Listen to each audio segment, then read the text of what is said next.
सभी को मेरा हाय और नमस्कार। स्टडी रूम में आपका स्वागत है। आज के इस वीडियो में हम कुछ सरल सवालों के जवाब जानना सीखेंगे। यह विषय बहुत ही महत्वपूर्ण है दोस्तों, क्योंकि आज अगर आप कहीं बाहर जाओ या किसी फंक्शन में जाओ या चाहे आप किसी नए काम की जगह पर ही क्यों ना जाए, आपको ऐसे बहुत लोग मिलेंगे जो आपको जानना चाहते हैं और आपसे सवाल करेंगे, आपके बारे में पूछेंगे। तो चलिए इस बात की तैयारी करते हैं कि अगली बार अगर आपसे इंग्लिश में कोई सवाल पूछे तो आप आश्वस्त होकर उसका जवाब दे सकें। हम प्रश्नों की ओर बढ़ते हैं अब। सबसे पहला सवाल, अगर कोई नया आदमी हमसे मिलता है, नया व्यक्ति हमसे मिलता है, तो वो हमें क्या पूछता है? वो हमसे हमारा नाम पूछता है। तो यही चीज़ वो इंग्लिश में कुछ इस तरीके से पूछेगा, What is your name? क्या कहेगा वो? What is your name? तो इसका जवाब हमने पिछले सेशन में कैसे देना है, अपना परिचय देते वक्त हमने सीखा था। हमने अपना नाम बताना सीखा था लोगों को, तो वही चीज़ हम यहाँ पे इस्तेमाल कर सकते हैं। तो हम कहेंगे, उदाहरण के लिए अगर किसी का नाम राहुल है तो वो कहेगा माई नेम इज राहुल। वो क्या कहेगा? वो कहेगा माई नेम इज राहुल। उसी तरीके से अगर आपका नाम है मंजू, आप कहेंगे माई नेम इज मंजू। या फिर आपका नाम अगर आकाश है तो आप कहेंगे माई नेम इज आकाश। तो यहाँ पे माई नेम इज का अर्थ है मेरा नाम है, और राहुल या आकाश या मंजू ये सारे व्यक्ति के नाम हो गए। ठीक है, आगे बढ़ते हैं दूसरी प्रश्न की ओर दोस्तों। कोई अगर हमसे पहली बार मिल रहा होता है या कुछ समय बाद मिल रहा होता है या बहुत समय बाद मिल रहा होता है, तो ये बहुत ही कॉमन प्रश्न पूछते हैं वो हमसे पूछते हैं आप कैसे हैं या आपका हालचाल कैसा है। तो इसी सवाल को वो इंग्लिश में कुछ इस तरीके से पूछेंगे। वो पूछेंगे हाउ आर यू।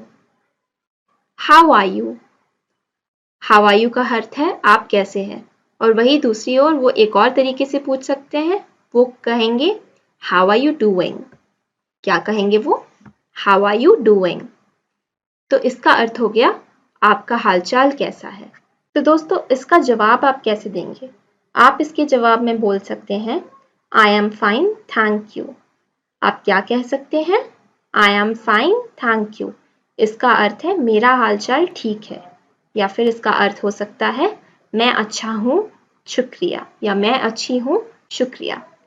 इसी तरीके से आप एक और जवाब दे सकते हैं इसी सवाल का, वो हो जाएगा I am doing well thank you.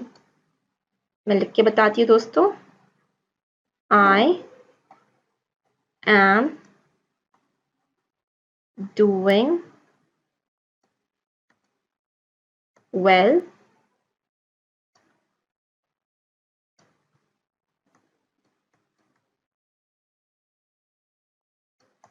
Thank you. तो इसका अर्थ हो गया मैं अच्छा हूं शुक्रिया। ठीक है, अब अगले सवाल की ओर बढ़ेंगे हम। लोग हमसे पूछ सकते हैं कि आप कहाँ रहते हैं या आप कहाँ के रहने वाले हैं। ऐसा सवाल इंग्लिश में कुछ इस तरीके से सुनाई पड़ेगा। वो पूछ सकते हैं वेयर डू यू लिव। क्या पूछेंगे वो? Where do you live. या फिर वो लोग पूछ सकते हैं वेयर आर यू फ्रॉम। क्या पूछ सकते वो? Where are you from. इसका अर्थ है आप कहाँ के रहने वाले हैं या फिर आप कहाँ रहते हैं। तो इसका जवाब भी आपने अपने परिचय में देना सीखा था दोस्तों, अगर आप पिछले सेशन याद हो आपको। तो अगर आप नई दिल्ली से हैं उदाहरण के लिए, तो आप कह सकते हैं I live in new Delhi. आप क्या कहेंगे? I live in new Delhi. यहाँ पे आई लिव इन का अर्थ है मैं रहता हूँ या मैं रहती हूँ, और न्यू दिल्ली जगह का नाम हो गया। उसी तरीके से अगर आप कहीं और रहते हैं, जैसे कि आप अगर गुड़गांव में रहते हैं, तो आप कह सकते हैं आई लिव इन गुड़गांव। ठीक है, अब हम आगे बढ़ेंगे। लोग आपसे पूछ सकते हैं कि आप क्या करते हैं या फिर आपका प्रोफेशन क्या है। प्रोफेशन का अर्थ है व्यवसाय। आपका व्यवसाय क्या है, आप क्या काम करते हैं, लोग ये जानना चाह सकते हैं। तो वो लोग कुछ इस तरीके से प्रश्न करेंगे व्हाट डू यू डू। वो लोग क्या पूछ सकते हैं? वो पूछ सकते हैं व्हाट डू यू डू, या फिर वो पूछ सकते हैं what is your profession. What is your profession. Profession का अर्थ जैसे कि मैंने बताया दोस्तों, प्रोफेशन का अर्थ है व्यवसाय। तो दोस्तों आप इसका जवाब कैसे दे सकते हैं? यदि आप विद्यार्थी हैं तो आप कह सकते हैं आई एम अ स्टूडेंट। आप क्या कहेंगे?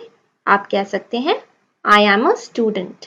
स्टूडेंट का अर्थ यहाँ पे होता है विद्यार्थी। और वही अगर आप कहीं काम करते हैं, उदाहरण के लिए ले लेते हैं कि आप बैंक में काम करते हैं, तो आप कह सकते हैं I work at the bank. क्या कहेंगे आप? I work at the bank. उसी तरीके से अगर आप स्कूल में काम करते हैं तो आप कह सकते हैं I work in the school. क्या कह सकते हैं आप? आप कह सकते हैं I work in the school. ठीक है, तो ये थे कुछ आसान से सवालों के जवाब। अब हम आगे बढ़ेंगे मैनर्स एंड एटिकेट्स की ओर, यानी शिष्टाचार। दोस्तों मैनर्स क्या होती है? मैनर्स हमारा दूसरों के प्रति व्यवहार होता है, यानी दूसरों के प्रति हमारे व्यवहार को हम मैनर्स कहते हैं। और एटिकेट्स हम किसे कहते हैं? शिष्टाचार को हम एटिकेट्स कहते हैं। तो इस विषय में हम सबसे पहले सीखेंगे कि हम लोगों को आदरणीय तरीके से संबोधित कैसे कर सकते हैं। तो शुरू करते हैं पुरुषों से। अगर हम कहीं दफ्तर जा रहे हों या स्कूल जा रहे हों तो वहाँ पे कोई पुरुष हमें दिखे तो हम उन्हें कैसे संबोधित करेंगे? हम उन्हें संबोधित कर सकते हैं सर कहकर। क्या कहकर? सर। सर का अर्थ होता है साहब। और वही अगर हम दूसरे तरीके से उन्हें संबोधित करना चाहे तो हम उनके नाम के आगे मिस्टर शब्द का उपयोग कर सकते हैं। किस शब्द का उपयोग करेंगे हम? मिस्टर। तो अगर किसी का नाम आकाश हुआ उदाहरण के लिए, तो उनको हम कैसे संबोधित करेंगे? हम उन्हें कहेंगे मिस्टर आकाश। उसी तरीके से अगर किसी का नाम रोहन है तो हम कहेंगे मिस्टर रोहन। तो इसका अर्थ हो गया आकाश साहिब या रोहन साहिब। ठीक है, स्त्रियों के लिए हम संबोधित करने के लिए इस्तेमाल कर सकते हैं मैडम या मैम। हम क्या इस्तेमाल करेंगे? मैम या मैडम। दोनों का अर्थ है मेम साहब। और इसी के जगह में अगर हम किसी और तरीके से उन्हें संबोधित करना चाहे तो हम इस्तेमाल कर सकते हैं मिस या मिसेस। हम क्या इस्तेमाल करेंगे? मिस या मिसेस। दोनों का अर्थ ही होता है मेम साहब। तो दोनों में अंतर क्या हुआ दोस्तों? दोनों का अंतर ये होता है कि मिस हम तब इस्तेमाल करते हैं जब वो शादीशुदा नहीं है, समझे? और वही मिसेस का हम इस्तेमाल तब करते हैं जब कोई शादीशुदा हो। तो दोनों का ही अर्थ मेम साहब होता है। तो नाम के आगे अगर हम मिस लगा दे तो किसी का नाम अगर साक्षी हुआ तो उन्हें हम पुकारेंगे मिस साक्षी। और वही वो शादीशुदा हो तो हम उन्हें पुकारेंगे मिसेस साक्षी। तो ये संबोधन हम सीख चुके हैं। अब दोस्तों हम आगे बढ़ेंगे। अगर हमें किसी की मदद चाहिए होगी तो हम उनसे कैसे मांगेंगे? हम उसके लिए इस्तेमाल कर सकते हैं प्लीज शब्द का। हम क्या इस्तेमाल करेंगे दोस्तों? हम इस्तेमाल करेंगे प्लीज। प्लीज का अर्थ होता है कृपया। तो यदि हम चाहते हैं कि हम किसी से पेन ले, हमें किसी से पेन मांगना है, तो हम उनसे कैसे मांग सकते हैं? हम उनसे बोलेंगे can you please give me a pen, या फिर please give me a pen. Please का अर्थ हो गया कृपया और गिव मी अ पेन का अर्थ हो गया मुझे पेन दीजिए। उसी तरीके से अब हम समझ लेते हैं कि हमारा पेन कहीं नीचे गिर गया है किसी और की कुर्सी के नीचे, तो हम उन्हें खड़े होना कहना चाहते हैं। तो हम उनसे कैसे बोल सकते हैं ये चीज? हम उनसे बोल सकते हैं can you stand up please. हम क्या कहेंगे उनसे? Can you stand up please. तो इसका अर्थ हो गया क्या आप खड़े हो सकते हैं। तो इस तरीके से हम प्लीज का उपयोग कर सकते हैं। अब हम आगे बढ़ेंगे। दोस्तों, जब हमारे बारे में कोई कुछ अच्छा कहता है या हमारी कोई मदद करता है या हमारी कोई तारीफ करता है, तो ऐसे समय में हम उन्हें क्या कहते हैं? हम उन्हें धन्यवाद कहते हैं। और इसी धन्यवाद को हम इंग्लिश में कैसे बयां करेंगे? हम इंग्लिश में कह सकते हैं थैंक यू। हम क्या कहेंगे इंग्लिश में? Thank you. और इसी तरीके से अगर कोई हमें थैंक यू कहता है उनकी मदद करने के लिए या उनके बारे में कोई अच्छा कहने के लिए, तो हम उनका जवाब कैसे दे सकते हैं? हम कह सकते हैं यू आर वेलकम। हम क्या कहेंगे?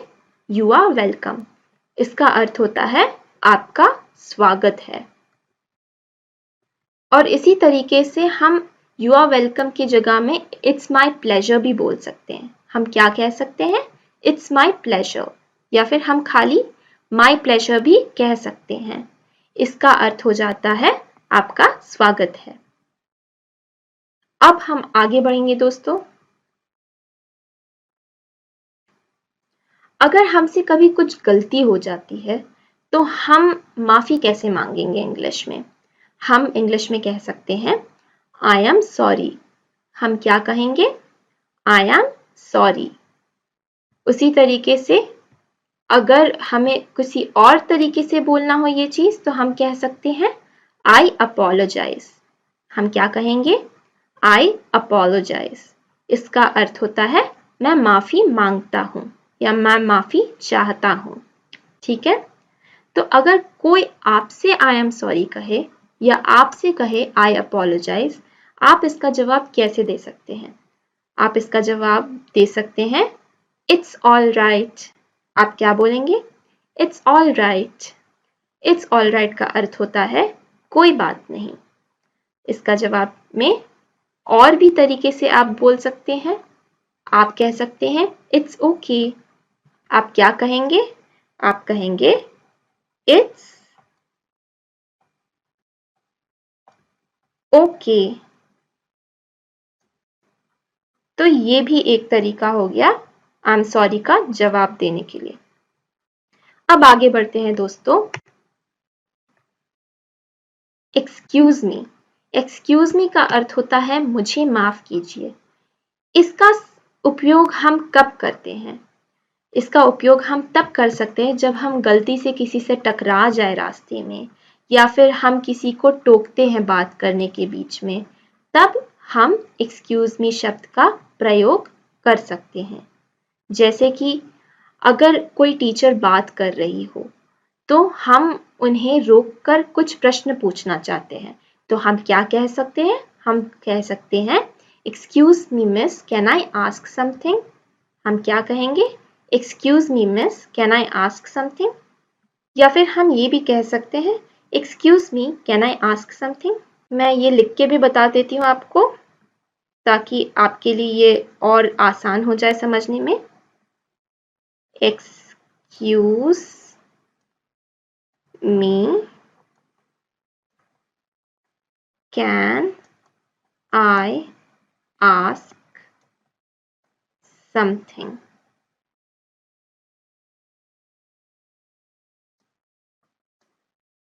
इसका अर्थ हो गया मुझे माफ कीजिए, क्या मैं कुछ पूछ सकता हूं? तो ये हो गया एक्सक्यूज मी का प्रयोग। अब हम आगे बढ़ेंगे। मे शब्द का इस्तेमाल हम कब करते हैं दोस्तों? दोस्तों, यदि हम किसी से किसी चीज के लिए अनुमति लेना चाहते हैं, जैसे कि हम अगर कभी किसी दफ्तर में हो या किसी स्कूल में हो और हम किसी के ऑफिस में घुसना चाहते हो, तो हम क्या कह सकते हैं? हम मे शब्द का प्रयोग कर सकते हैं। तो अगर हमें किसी के रूम के अंदर घुसना है तो हम कहेंगे मे आई कम इन। क्या कहेंगे हम? हम कहेंगे मे आई कम इन। तो इसका अर्थ क्या हो गया? क्या मैं अंदर आ सकता हूं? और उसी तरीके से अगर आप कभी किसी रिसेप्शन में जाते हैं जहां पे होटल हो या किसी पार्टी हो, कोई फंक्शन हो, अब अगर किसी के रिसेप्शन में जाओगे तो सबसे पहले लोग क्या पूछते हैं आपको रिसेप्शन काउंटर पे? आपसे पूछते हैं may I help you. May I help you का अर्थ हो जाता है क्या मैं आपकी मदद कर सकता हूँ। तो इस तरीके से आप किसी से कुछ चाहिए तो पूछ सकते हैं, अनुमति ले सकते हैं। अब हम आगे बढ़ेंगे दोस्तों, वेल विशेस या शुभकामनाएं। दोस्तों हम शुभकामनाएं कब देते हैं किसी को? हम शुभकामनाएं किसी को तब देते हैं जब वो कुछ बड़ा करने जा रहे हो, ताकि उन्हें पता चले कि हम उनका भला चाहते हैं। ठीक है, तो अब हम इंग्लिश में शुभकामनाएं किसी को कैसे दे सकते हैं वो सीखेंगे। अब समझ लीजिए आपका दोस्त एक एग्जाम लिखने जा रहा हो, तब आप उन्हें क्या कह सकते हैं? आप कह सकते हैं ऑल द बेस्ट। आप क्या कहेंगे? आप कहेंगे all the best. All the best का अर्थ होता है आपके लिए शुभकामनाएं। उसी तरीके से आप एक और चीज कह सकते हैं, आप कह सकते हैं गुड लक। क्या कह सकते हैं आप? Good luck. इसका अर्थ होता है आपको कामयाबी मिले। तो ये दो तरीकों से आप उन्हें शुभकामनाएं दे सकते हैं। वही आपके दोस्त ने अगर एग्जाम में बहुत ही अव्वल नंबर लाए हो तो आप उन्हें बधाई कैसे देंगे इंग्लिश में? आप कह सकते हैं कंग्रेचुलेशंस। आप क्या कहेंगे? आप कह सकते हैं कंग्रेचुलेशंस, जिसका अर्थ होता है बधाई हो।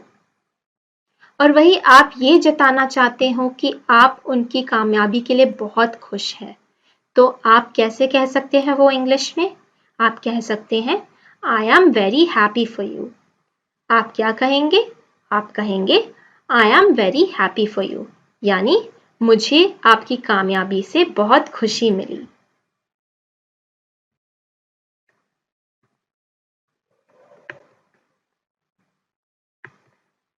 शुभकामनाएं देते वक्त आप ऑल द बेस्ट के साथ अपना थम्स अप भी दिखा सकते हो। थम्स अप का अर्थ है कि आप एक और तरीके से दिखा रहे हो कि आप उनकी कामयाबी के सहमति में हैं। ठीक है, अब हम आगे बढ़ेंगे दोस्तों। हम ये जानेंगे कि हम आसान से सवाल कैसे पूछ सकते हैं। तो सवाल पूछने के लिए कुछ तरीके के शब्द होते हैं अंग्रेजी में, तो वो शब्द अब हम सीखेंगे। यहाँ पे लिस्ट में दिया गया है, हम वो पढ़ेंगे अब। ठीक है, सबसे पहला है वॉट। वॉट, वॉट का अर्थ है क्या। दूसरा है वेयर। वेयर, वेयर का अर्थ है कहाँ। और वही तीसरा है व्हेन। व्हेन, व्हेन का अर्थ है कब। चौथा है हु। हु, हु का अर्थ है कौन। पांचवा है वाई।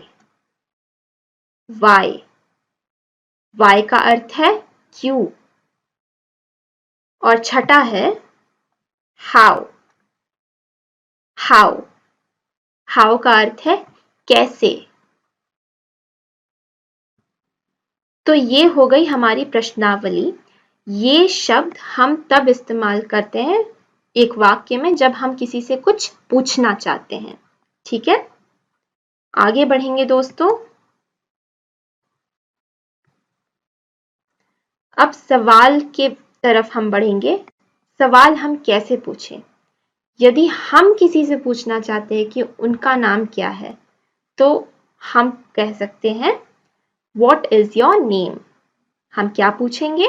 हम पूछेंगे What is your name? इसका अर्थ हो गया आपका नाम क्या है। ये सवाल आप किसी से भी सबसे पहले जब मिल रहे होते हैं तो ये आप पूछ सकते हैं।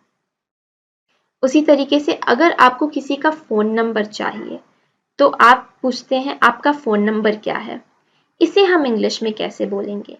हम कहेंगे What is your phone number? हम क्या पूछेंगे? What is your phone number? अगर हम किसी का पता पूछना चाहते हैं कि उनका घर कहाँ है, तो हम पूछ सकते हैं वेयर इज योर हाउस। हम क्या पूछेंगे? हम पूछेंगे वेयर इज योर हाउस।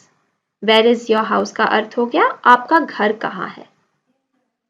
उसी तरीके से अगर हम किसी से पूछना चाहते हैं कि आपकी बहन कहाँ है, तो हम कह सकते हैं वेयर इज योर सिस्टर। हम क्या कहेंगे? Where is your sister. Where is your sister, इसमें सिस्टर का मतलब हो गया बहन। हमने पढ़ा था पारिवारिक संबंध में इसके बारे में। अब अगर हमें पूछना होगा कि आपका भाई कहाँ है, तो ये हम कैसे पूछेंगे दोस्तों? हम पूछ सकते हैं वेयर इज योर ब्रदर। तो इसमें वेयर इज का अर्थ हो गया कहाँ है। ठीक है, अब आगे बढ़ेंगे हम। अगर हमें किसी से पूछना है कि स्कूल कब शुरू हो रहा है, तो हम वो कैसे पूछ सकते हैं? हम कह सकते हैं when is school starting. When is school starting. Starting का अर्थ है शुरू होना। व्हेन का अर्थ है कब। स्कूल का अर्थ हो गया विद्यालय। तो हमारा शब्द बन गया, वाक्य बन गया व्हेन इज स्कूल स्टार्टिंग। उसी तरीके से अगर हमें किसी से पूछना है कि आप घर कब पहुंचेंगे, तो आप ये कैसे पूछ सकते हैं दोस्तों? आप पूछ सकते हैं when will you get home. आप क्या पूछेंगे उनसे? When will you get home. इसी को एक और तरीके से भी पूछ सकते हैं दोस्तों। आप पूछ सकते हैं when will you reach home. आप क्या पूछेंगे? When will you reach home. तो इसका अर्थ हो गया आप घर कब पहुंचेंगे। अब आगे बढ़ते हैं। अगर हमें पूछना है किसी से वो कौन था, तो आप ये सवाल कैसे पूछेंगे? आप पूछ सकते हैं हु वॉज दैट पर्सन। आप क्या पूछेंगे? आप पूछेंगे who was that person. Who का अर्थ हो गया कौन, वॉज दैट पर्सन का अर्थ हो गया वो कौन था। ठीक है, ये पूरा मिला के अर्थ हो गया वो कौन था। इसके जगह में अब अगर आपको पूछना है कि ग्लास किसने तोड़ा, आप देख रहे हो कि आपके रूम के नीचे एक ग्लास टूटा पड़ा हुआ है, तो आप पूछेंगे ग्लास किसने तोड़ा। इसे इंग्लिश में आप कैसे बोल सकते हो? आप इंग्लिश में इसे बोल सकते हो हु ब्रोक द ग्लास। आप क्या बोलेंगे? Who broke the glass. Who का अर्थ हो गया कौन, ब्रोक का अर्थ हो गया तोड़ा, और ग्लास हो गया आपका ग्लास। ठीक है, तो ये पूरा वाक्य बन गया हु ब्रोक द ग्लास। अब अगर कोई दफ्तर में लेट से पहुंचता, समझ लीजिए कि आपके दोस्त हैं, वो स्कूल लेट से पहुंचे, तो आप उनसे इंग्लिश में कैसे पूछेंगे कि आप लेट कैसे थे, आप देरी से क्यों आए? तो इसके लिए आप बोल सकते हैं वाई आर यू लेट। आप क्या पूछेंगे? Why are you late. इसी तरीके से अगर आप देख रहे हैं कि आपकी माँ गुस्से में है, तो आप उनसे इंग्लिश में कैसे पूछ सकते हैं कि आप गुस्से में क्यों हो? तो आप इंग्लिश में कुछ इस तरीके से उनसे पूछ सकते हैं why are you angry. Why are you angry. आगे बढ़ते हैं। अगर हम किसी से बहुत समय बाद मिल रहे हो या कुछ समय बाद मिल रहे हो और आप जानना चाहते हैं कि वो कैसे हैं, तो आप उनसे पूछते हैं हिंदी में आप कैसे हो। इसी चीज़ को हम अंग्रेजी में कैसे पूछेंगे? हम पूछ सकते हैं हाउ आर यू। हम क्या पूछेंगे? हम पूछेंगे हाउ आर यू। उसी तरीके से अगर अब आप समझ लीजिए आपके घर में कोई आया हो और आप उन्हें खाना खिलाते हैं अपने घर का, आप उसके बाद क्या पूछ सकते हो? आप पूछना चाहेंगे कि खाना कैसा था, तो इसे आप इंग्लिश में कैसे पूछेंगे? आप पूछेंगे हाउ वॉज द फूड। आप क्या पूछेंगे? आप पूछेंगे हाउ वॉज द फूड। तो दोस्तों, हम सरल सवाल पूछकर इंग्लिश में बात आगे कैसे बढ़ा सकते हैं ये भी जान चुके हैं। अब हम आगे बढ़ेंगे इसकी संशोधन की ओर। हम प्रश्नावली का फिर से संशोधन करेंगे एक बार, सो दैट आप इसे भूल ना जाए और आपको ये याद रहे। सबसे पहले है वॉट। वॉट का अर्थ है क्या। दूसरा है व्हेन। व्हेन का अर्थ है कब। तीसरा है वाई। वाई का अर्थ है क्यों। चौथा है हु। हु का अर्थ है कौन। पांचवा है वेयर। वेयर का अर्थ है कहाँ। और वही छठा है हाउ। हाउ का अर्थ है कैसे।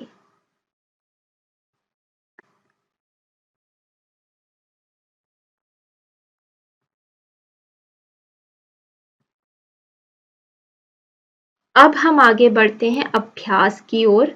दोस्तों यहाँ पे देखिए, यहाँ पे संवाद दिए गए हैं कुछ, आपको इन्हें पूरा करना है।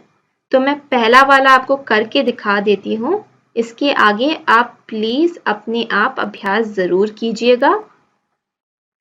तो सबसे पहला वाला हम देखते हैं क्या है प्रश्न। What is your name? दोस्तों what is your name का अर्थ क्या है, आपका नाम क्या है। तो इसका जवाब हम कैसे दे सकते हैं, हमने पिछले सेशन में भी पढ़ा था, इस सेशन में भी हमने पढ़ा है। हम इसका जवाब देंगे, मेरा नाम मैं कैसे लिख सकती हूँ, मैं उसमें जवाब देती हूँ और इसी तरीके से आप अपना नाम भी लिख सकते हैं। मैं यहाँ पे लिखूंगी माई नेम इज श्रेया। ठीक है।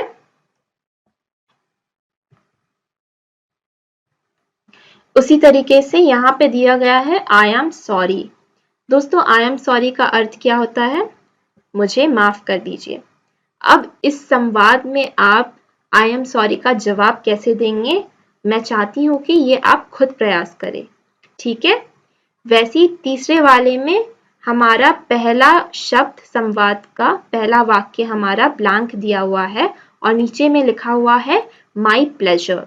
तो माई प्लेजर के लिए सवाल क्या हो सकता है यहाँ पे, या फिर वाक्य क्या हो सकता है यहाँ पे, वो आप जरूर सोच के लिखिएगा।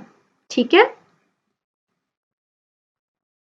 उसी तरीके से यहाँ पे भी चौथा और पांचवा सवाल दिया गया है, आप जरूर पढ़िएगा और इसका प्रैक्टिस जरूर करिएगा।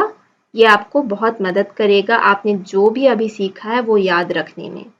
तो दोस्तों इस अभ्यास के साथ हम इस चैप्टर के अंत में आ चुके हैं। अब हम अगले वीडियो में कनेक्ट करेंगे और उसमें हम स्पोकन इंग्लिश के एक बहुत ही महत्वपूर्ण विषय के बारे में पढ़ेंगे और वह है द इंग्लिश अल्फाबेट।